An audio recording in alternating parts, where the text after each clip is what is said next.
तो हेलो बच्चों, मेरा नाम है मोहम्मद कासिफ और आज की इस वीडियो में हम डिस्कस करने वाले हैं kinematic equations of A motion. तो यहाँ पर हमें kinematic equations of A motion को ड्राइव करना है। तो ये हमारे पास तीन इक्वेशंस होते हैं। पहला होता है v equal to U plus A T, दूसरा होता है s equal to U T plus half A T square और तीसरा होता है v square equal to U square plus 2as।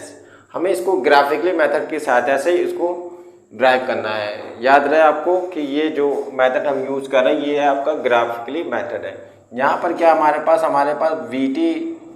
We T हमारे पास ग्राफ है जिसमें कांस्टेंट एक्सीलरेशन a है। ठीक है, तो अब ये देखिए ये आपका जो हिस्सा हो गया ये O से C तक ये आपका v है, u है और ये आपका जो A से D तक है ये आपका v है। तो यहाँ पर अगर हमें BD निकालना होगा तो BD हम निकालने के लिए क्या करेंगे, इस पूरे में से यानी v में से अगर हम u को निकाल देंगे तो हमें क्या मिलेगा, BD मिल जाएगा। ठीक है, तो अब इसको चलिए हम सबसे पहले ये वाला इक्वेशन हम ड्राइव करते हैं v is equal to U plus A T. तो हम जानते हैं कि slope of velocity time graph represent acceleration. तो यहाँ पर हम लिख सकते हैं कि slope of velocity time graph represent acceleration. ठीक है, slope of velocity time graph represent acceleration, यानी इसको हम लिख सकते हैं tan is equal to tan theta. अगर यहाँ पर हमें लिखना हो a is equal to tan theta, तो अब यहाँ पर देखिए tan theta is equal to क्या होता है, परपेंडिकुलर अपॉन बेस। ठीक है, तो यहाँ लिख सकते हैं कि a is equal to perpendicular आपका क्या है, इसको लिख लेते हैं परपेंडिकुलर आपका BD और बेस क्या आपका CB, बेस है आपका CB आपका बेस है।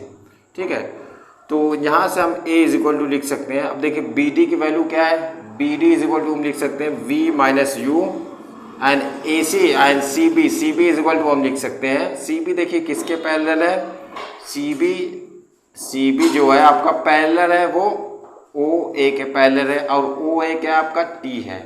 ठीक है, तो यहाँ पर हम लिख सकते हैं T लिख सकते हैं। तो देखिए यहाँ से पहला इक्वेशन हमें मिल जाएगा AT इज इक्वल टू आपका हो जाएगा v माइनस यू। तो यहाँ से हम लिख सकते हैं v is equal to U plus A T, जो कि आपका पहला इक्वेशन है। इसी तरह से हम दूसरा इक्वेशन भी ड्राइव कर लेंगे। हम दूसरा इक्वेशन जानते हैं कि area under velocity time graph represent displacement. Area under velocity time graph represent displacement. तो हम यहाँ पर इसको लिख लेते हैं कि एरिया अंडर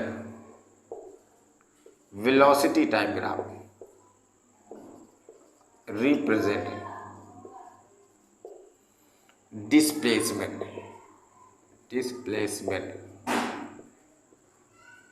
ठीक है, तो यहाँ पर देखिए हमें दो एरिया दिख रहा है। पहला एरिया अगर हम यहाँ पर देखना चाहे रेक्टेंगल है, जो कि दूसरा एरिया हमारे पास ट्राइंगल है। तो इन्हीं दोनों एरिया को अगर हम जोड़ देंगे तो वो हमें क्या दिखाएगा, वो हमें डिस्प्लेसमेंट शो करेगा। तो यहाँ पर हम लिख सकते हैं S is equal to, S क्या है आपका डिस्प्लेसमेंट है, एरिया ऑफ रेक्टेंगल। ठीक है, यानी एरिया ऑफ, यहाँ लिख लेते हैं area of rectangle plus area of triangle. दूसरा ये कि दूसरा है क्या हमारे पास ट्राइंगल है और यही दोनों हमें क्या देगा, यही दोनों हमें डिस्प्लेसमेंट देगा। S इज इक्वल टू आपका हो जाएगा area of rectangle. Area of rectangle क्या होता है, देखिए length into breadth.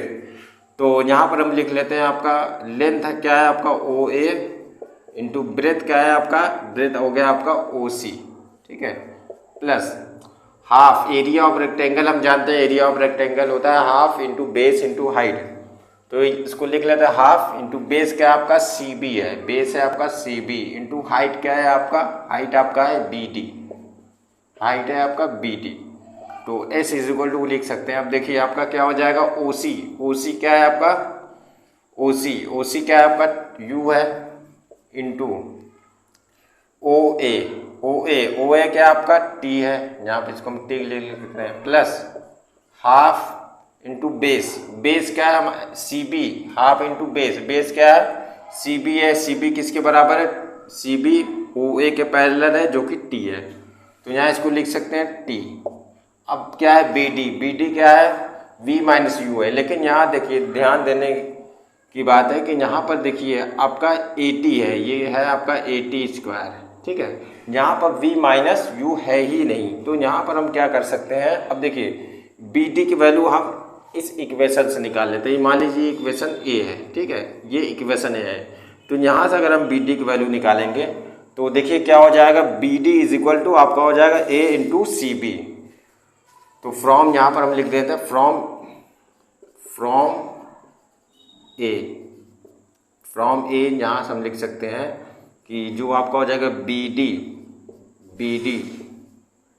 D is equal to हो जाए आपका ए इंटू सी बी, ठीक है। फ्रॉम इक्वेशन ए से हम B D is equal to A into C B लिख सकते हैं, ठीक है। तो यहाँ पर हम इसको लिख देते हैं ए इंटू सी बी, ठीक है। सी बी जबकि क्या आपका सी बी आपका ओ ए के पहले यानी टी है, ठीक है। तो यहाँ पर हम इसको टी लिख दे रहे हैं, ठीक है। देखिए कुछ हमने नहीं किया है, एरिया ऑफ रेक्टेंगल तो आपको मालूम ही है, और जो एरिया ऑफ ट्राइंगल होता है वो half into base into height होता है। तो देखिए हमें इसमें इस इक्वेशन को हमें देखना है, हाफ है आपका ए है, टी होना चाहिए और टी स्क्वायर होना चाहिए आपका, ठीक है। तो यहाँ देखिए जो बी डी था, बी डी क्या था, वी माइनस यू था। हमने वी माइनस यू को यानी यहाँ से बी डी वैल्यू हमने ए इंटू सी बी हमने यहाँ से फाइंड आउट कर लिया है, ठीक है। जिससे हमें अब इससे क्या होगा कि हमें इक्वेशन दूसरा प्राप्त करने में आसानी होगी। तो यहाँ से हम लिख सकते हैं S is equal to U T plus half. अब देखिए क्या हो जाएगा आपका A T square. This is the equation second, ये आपका इक्वेशन सेकंड है, ठीक है। इसी तरह से हम तीसरा इक्वेशन भी फाइंड आउट कर लेते हैं। अब तीसरा इक्वेशन हमें क्या निकालना है कि area of trapezium also show displacement. Area of trapezium यहाँ लिख सकते हैं हम एरिया ऑफ ट्रेपेजियम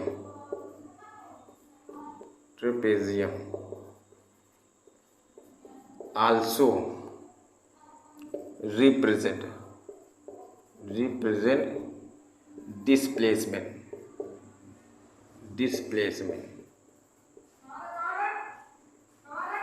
ठीक है। एरिया ऑफ ट्रेपेजियम होता है S is equal to sum of parallel side upon 2 into height. Area of trapezium क्या होता है, sum of parallel side by 2 into height होता है आपका, ठीक है। तो यहाँ से हम देख लेते हैं कि हमारे पास दो साइड क्या है, पैरेलल साइड क्या है। एक साइड देखिए पैरेलल साइड है आपका OC है आपका, और दूसरा पैरेलल साइड है AD है आपका, ठीक है। और हाइट क्या है आपका CB है। तो यहाँ से हम लिख सकते हैं कि S is equal to sum of parallel side. Parallel side क्या है U प्लस V, ठीक है। तो हम इसको लिख लेते हैं V plus U by 2 into height. Height क्या है आपका, हाइट देखिए आपका CB आपका हाइट है यहाँ पर, ठीक है। जिसको ध्यान से देखिए आपका CB हाइट है, जो कि CB किसके बराबर है, T के बराबर है, ठीक है। तो यहाँ से हम लिख लेते हैं CB लिख लेते हैं एक बार CB, ठीक है। तो CB देखिए आपका यहाँ से T के बराबर है, लेकिन देखिए क्या तीसरी इक्वेशन में हमें T दिया हुआ है, नहीं। दूसरी इक्वेशन में हमें T नहीं दिया है। तो हम T को हटाने के लिए क्या कर सकते हैं, फिर से हम वापस से इक्वेशन A में आ जाएंगे। तो यहाँ से देखिए हमें CB यहाँ दिख रहा है। तो अगर हम यहाँ से CB इज इक्वल टू लिखना चाहें तो BD अपॉन A लिख सकते हैं हम यहाँ से। तो अगर हम इसको यहीं से लिख देंगे फ्रॉम इक्वेशन A, ठीक है। फ्रॉम इक्वेशन A से हम लिख सकते हैं CB इज इक्वल टू हम लिख सकते हैं कि BD अपॉन A लिख सकते हैं इसको हम, ठीक है। तो यहाँ से हो जाएगा S इज इक्वल टू हो जाएगा आपका V plus U by 2 into, अब देखिए इसको BD लिख देंगे। अब BD क्या है आपका, BD देखिए आपका है V माइनस U, तो हो गया आपका BD V minus U upon A क्या है आपका, ये तो A ही रहेगा, ठीक है। तो इसको हम आगे सॉल्व करते हैं। तो अब देखिए S इज इक्वल टू हो जाएगा। अब ये देखिए ये इक्वेशंस आप याद कर सकते हैं, ये कुछ फार्मूले बन रहे हैं, यानी A प्लस बी और A माइनस बी, यानी किसका फार्मूला बन रहा है। तो यहाँ पर हम देख लेते हैं कि A square minus B square का फार्मूला बन रहा है, जो होता है A प्लस बी और A माइनस बी। कुछ इस प्रकार का फार्मूला होता है ठीक है। तो वही चीज़ देखिए यहाँ पर हमें दिख रहा है कि नहीं बच्चों, यहाँ पर हमें ये चीज़ दिख रहा है। तो यहाँ पर हम लिख सकते हैं V square minus U square upon 2a। ठीक है, 2a लिख सकते हैं। अब इसी इक्वेशन को हम आगे सॉल्व करते हुए लिखेंगे कि अब देखिए आपका s यहाँ 2a इधर चला जाएगा तो ये हो जाएगा 2as is equal to V square minus U square. ठीक है, ये हो जाएगा आपका।